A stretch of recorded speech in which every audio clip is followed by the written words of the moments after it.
तो जैसे कि आप लोग देख रहे हैं, कहीं पर भी अगर के और एन होता है, तो हम के को नहीं पढ़ते हैं। लेकिन ये जो रूल्स होते हैं, सिर्फ़ वर्ड मीनिंग में होते हैं। अगर आप किसी का नाम लिख रहे हैं, तो आपको उसमें ये रूल्स नहीं लगाने हैं। उसमें सिंपल लिखना है, जैसे बाराखड़ी में सिखाया जाता है। ये सारे रूल्स जितने भी मैं आपको सिखाती हूँ, ये सारे वर्ड मीनिंग के लिए हैं। जैसे कि आप देख रहे हैं, के एन साथ में है, तो हम के को नहीं पढ़ रहे हैं, एन को ना पढ़ रहे हैं, ए को ए पढ़ रहे हैं और सी के को का पढ़ें यानी कि नेक।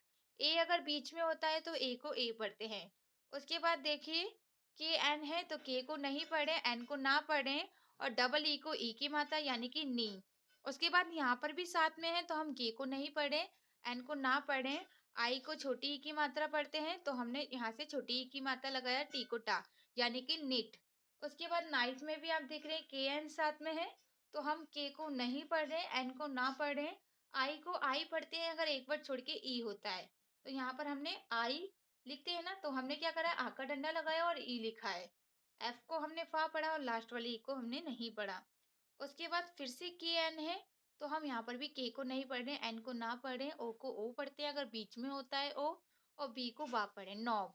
उसके बाद यहाँ पर भी के एन है, तो के को नहीं पढ़ रहे, एन को ना पढ़ रहे हैं और यहाँ पर आप देख रहे हैं ई और ए को छोटी वो बड़ी ई की मात्रा पढ़ते हैं तो नी और डी को डा। सिंपल तरीके से अगर समझाऊं तो के और एन अगर साथ में होते हैं तो के को नहीं पढ़ा जाता।